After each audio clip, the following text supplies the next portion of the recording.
This is the United Uprising channel. Welcome to today's show.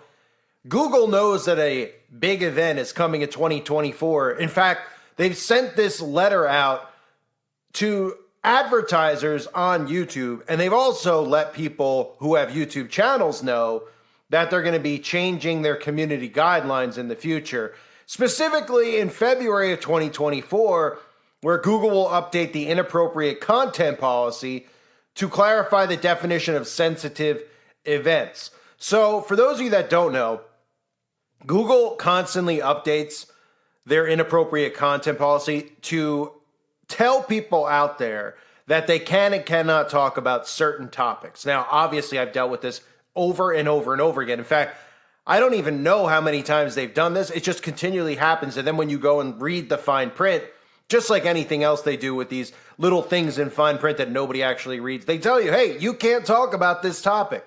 And if you do talk about it, you better talk about it in a one-sided manner. Now, obviously, the outbreak that just occurred was one of the more sensitive topics that you could not talk about.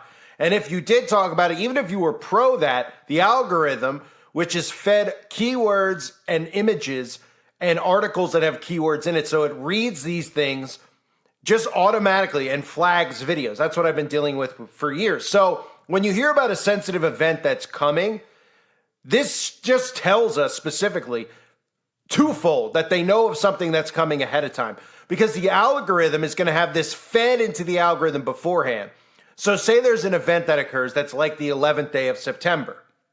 They will know when that day is, what the event is, and they will put these things in the algorithm beforehand.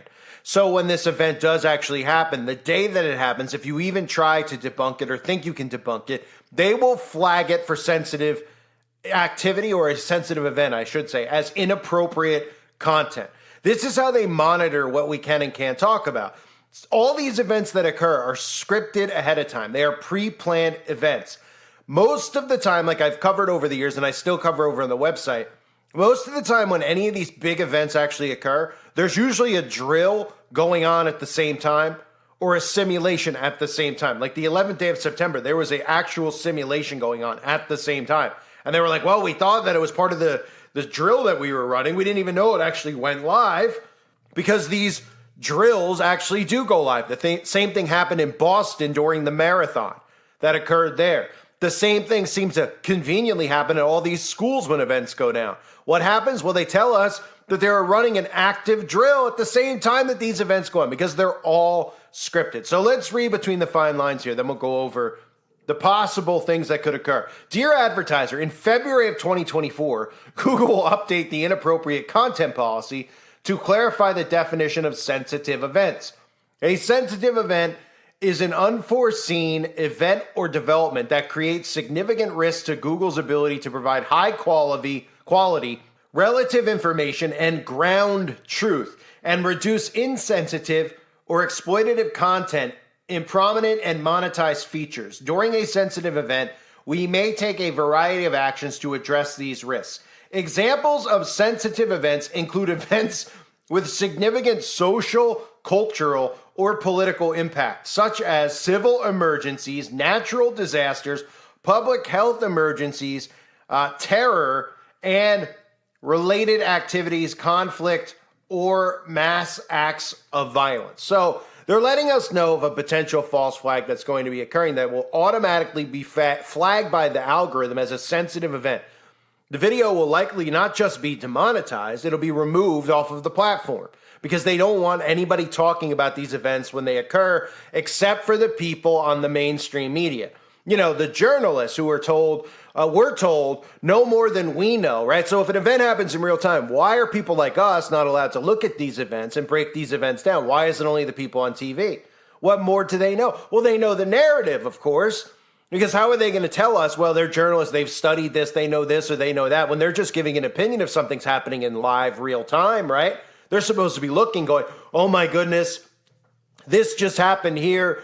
We're getting information in our ear about what it is. Let's go down. Oh, because they know what's happening. They know ahead of time, and then they're told how to react and what to say to those events. So when a sensitive event, such as a civil emergency, natural disaster, wouldn't the main objective be if these events actually occur, to help people involved, to analyze the situation first. They want to make sure ahead of time that there's inappropriate content policies in place because they don't want you to give the real narrative. In other words, they don't want you to look at the event, break down what's really going on, show you what's fake and what's real, show you actual actors on the scene who are laughing, who can't, we always call it duping delight. I'm sure some of you remember the infamous duping delight from The Hook at, what place was that? Oh, right, Sandy, that occurred where everybody was looking at that going, are you kidding me with the way people were reacting?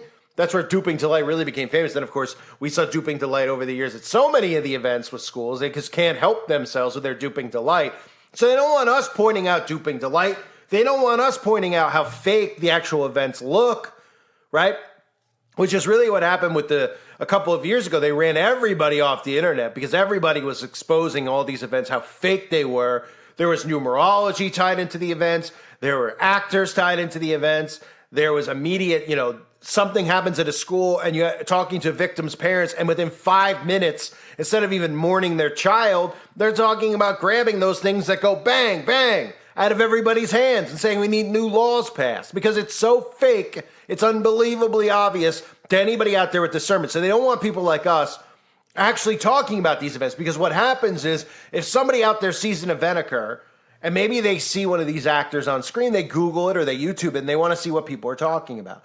And they used to, what happened with people like us would show up because we'd be covering all the stuff in the mainstream news, every event that was going on. That was a big event, from bridges being bombed to all sorts of crap, right? We'd all start covering it, pointing out what looked real, what didn't look real, so much suspicious stuff because it was filled with suspicious stuff. And people would start waking up and a movement would start occurring, right? We'd all gain momentum. We'd all be banding together talking about how fake this is. Why is it fake? Why is the government making fake events? Talking about the agendas behind the events. And everybody would go, oh, it would be more of a collective conscious the way that it needs to be, not the hive mind conscious that they're creating. So they're telling us ahead of time that one of these events, a natural disaster, which they don't want you to talk about HAARP or any of these, the bizarre weather patterns that they're creating and then telling you it's climate change. So specifically, they don't want to talk about natural disasters, HAARP's involvement, or even the geoengineering within the chemtrails above.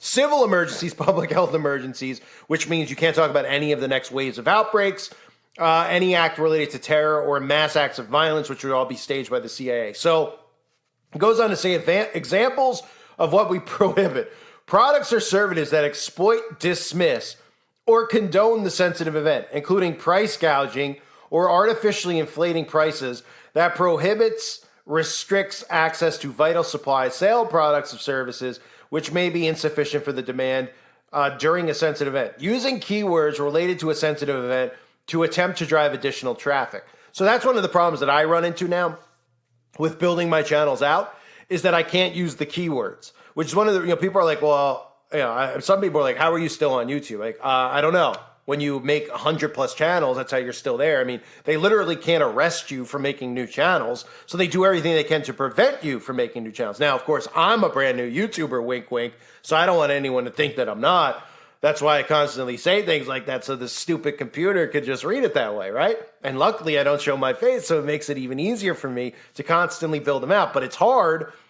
On the flip side, it's hard because I can't put keywords in. So if somebody's looking up one of these events, if I put those keywords in my event and the algorithm sees those keywords, it'll then go through the video and it'll listen and see whether it's screenshots or articles or just things that I'm saying, like words like crisis, excuse me, actor. Those types of things will trigger the algorithm. The video will be automatically removed. So the metadata and the keywords are a big problem, and then the images that get filtered into the algorithm.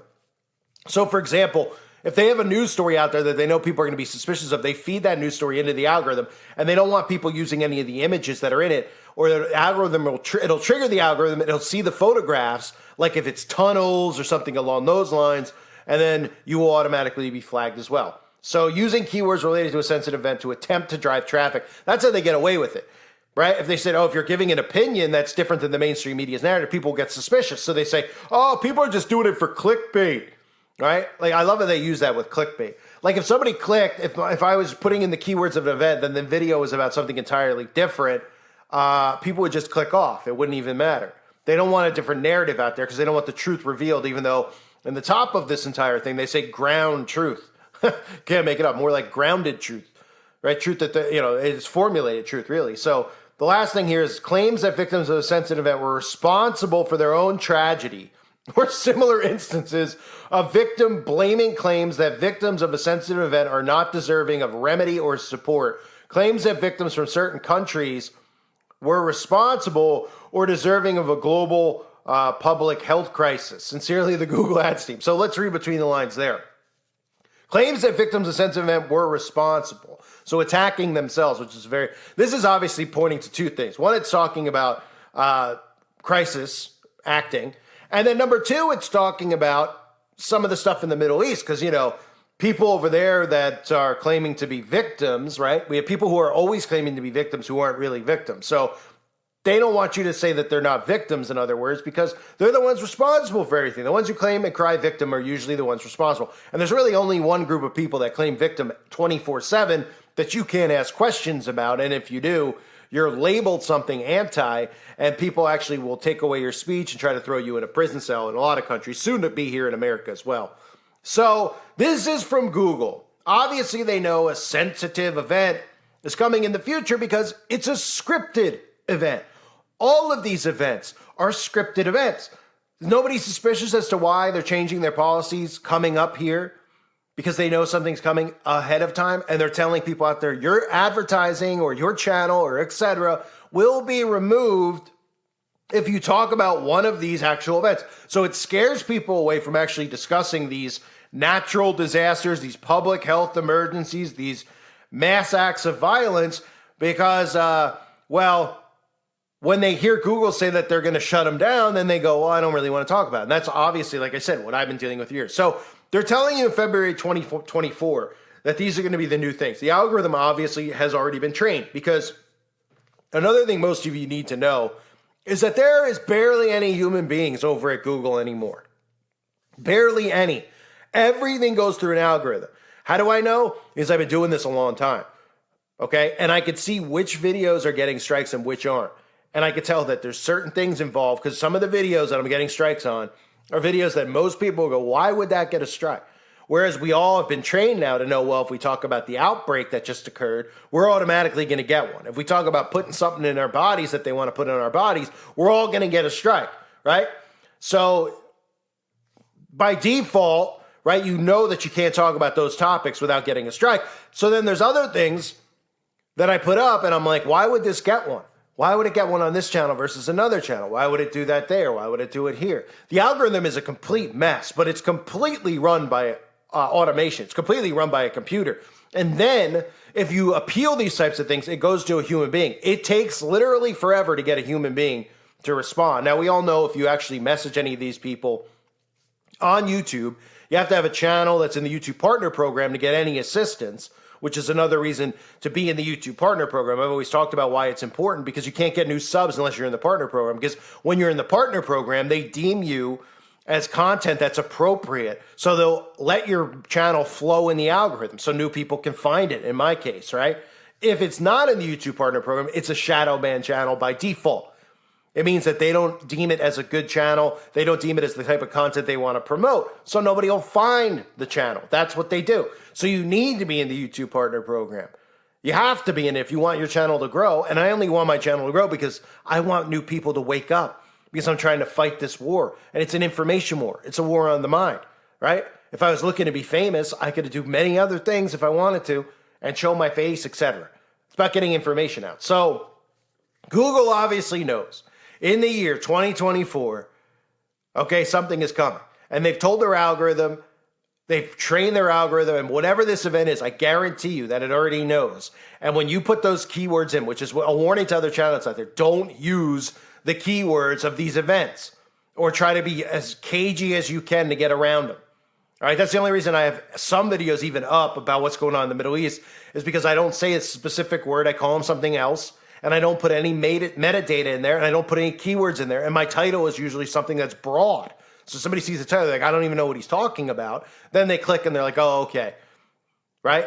In some cases, for new people, it's hard to even figure out. That's how they're making it, almost impossible for people to be educated and learn. So in other words, let's sum this whole thing up. They don't want any information coming out on these events unless it's controlled information, which is mainstream media information. And obviously, Google is in bed with the government. It's an agency of the government. We all know that. And they're going to do everything they can to prevent anybody from exposing their horrible false flags and psyops, because they're not the same thing, that they create. So keep that in mind going forward. We know this year is going to be absolutely insane. The writing's on the wall. So we'll see what false flag comes in the next couple months. It doesn't mean it's going to be in the month of February, but it means it's coming around the spring. And I think we're pretty much, we're pretty due for one. So be ready for it. I thank everybody for being here. Hope you're all doing well. God bless you, as always, and your families.